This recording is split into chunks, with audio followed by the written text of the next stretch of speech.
Hoje vamos conversar com uma autora brasiliense que já escreveu mais de 10 títulos e fundou sua própria editora. Bom dia, Janaína. Você tem como contar um pouquinho mais sobre você? Meu nome é Janaína Rico, eu tenho 10 anos de carreira de escritora e eu sou editora há mais ou menos 5 anos. Eu comecei trabalhando na Qualis Editora e aí depois eu fundei a minha própria editora Rico. Janaína, teria como contar um pouco então sobre a experiência do seu primeiro livro? Como é que foi? Por que você começou a escrever? Meu primeiro livro se chama Ser Clara e é uma história que se passa aqui em Brasília, porque eu achava que precisava de histórias aqui em Brasília. E na época eu era servidora pública, mas eu estava muito infeliz com a minha carreira e eu escrevia no horário de almoço e tal. Mas depois que eu lancei o primeiro livro, eu decidi que ia me dedicar apenas a essa profissão de escritora. Quanto tempo tem a sua editora? De quais eventos que vocês participaram? A Rico Editora, ela já existe há, vai fazer 3 anos, e a gente já participou da Bienal do Rio, da Bienal de São Paulo, da Bienal de Brasília, da Bienal de Pernambuco. Então, onde a gente tem a oportunidade de levar os livros da editora, a gente leva. Agora em setembro, na Bienal do Livro no Rio de Janeiro, o Crivella censurou uma HQ que continha um beijo gay. É, Como é que foi a experiência para vocês que estavam lá? Como é que vocês reagiram a isso? Tinham livros LGBT no stand de vocês? Para a gente foi bastante impactante essa censura, porque a censura não se estendeu apenas a essa HQ, né?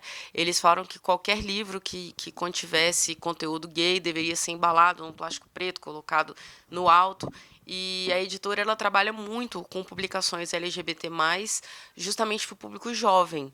Então, a gente ficou bastante abalado, mas resolvemos enfrentar. A gente fez até um protesto bem humorado, que a gente colocou várias placas de livros proibidos pelo Crivella. E, na verdade, a gente enfrentou essa censura, porque não dá para admitir que esse tipo de coisa aconteça hoje em dia, que uma publicação, um livro seja proibido para jovens, sendo que não há motivo, não há porquê, não é uma coisa que os jovens devam não ter acesso ou não ter conhecimento. Não eram livros eróticos, não tinha nenhum cunho sexual, então eram apenas histórias de amor com duas pessoas do mesmo sexo. Então, alguns contos que às vezes nem eram histórias de amor, eram histórias completamente tratando de outros assuntos, mas que os personagens eram gays ou que, sei lá, tinha alguma representatividade. Então a gente enfrentou, nós fomos bem pontuais nisso, de não aceitar e não se curvar a essa censura do Crivella. Tem como mostrar os exemplos dos livros que foram censurados aí durante o Bienal do Rio? Tem, eu trouxe dois aqui, que é esse aqui, O Cor Não Tem Gênero. Ele é um livro vira-vira, onde um dos lados tem homens escrevendo com a capa rosa e do outro lado tem as mulheres escrevendo com a capa azul, que foi uma resposta àquela frase da Damares, que meninos vestem azul e meninas vestem rosa. A gente fez esse livro. E o outro é esse aqui, Orgulho de Ser, foi um concurso literário numa plataforma de leitura gratuita e várias pessoas se inscreveram. São 8 contos LGBT+, e que fez muito sucesso. Foi um dos nossos livros mais vendidos. Você também é fundador da campanha Eu Leio Brasil, né, que é uma campanha de valorização dos autores nacionais. Teria como contar um pouco mais sobre essa campanha?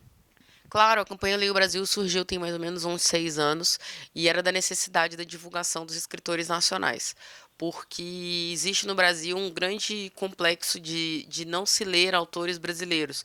E quando a gente lê autores brasileiros, eles são todos escrevendo para um público muito cult, são homens hétero brancos e que são sempre nessa mesma panelinha.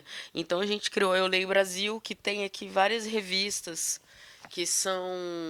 A gente escolhe escritores nacionais que estejam na hora aparecendo, que estejam em destaque. E, além disso, tem um site onde são vendidos apenas livros nacionais.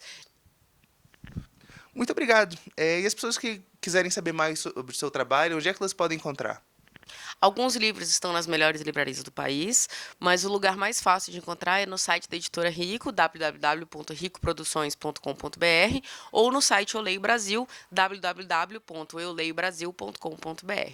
Eu que agradeço. Muito obrigada.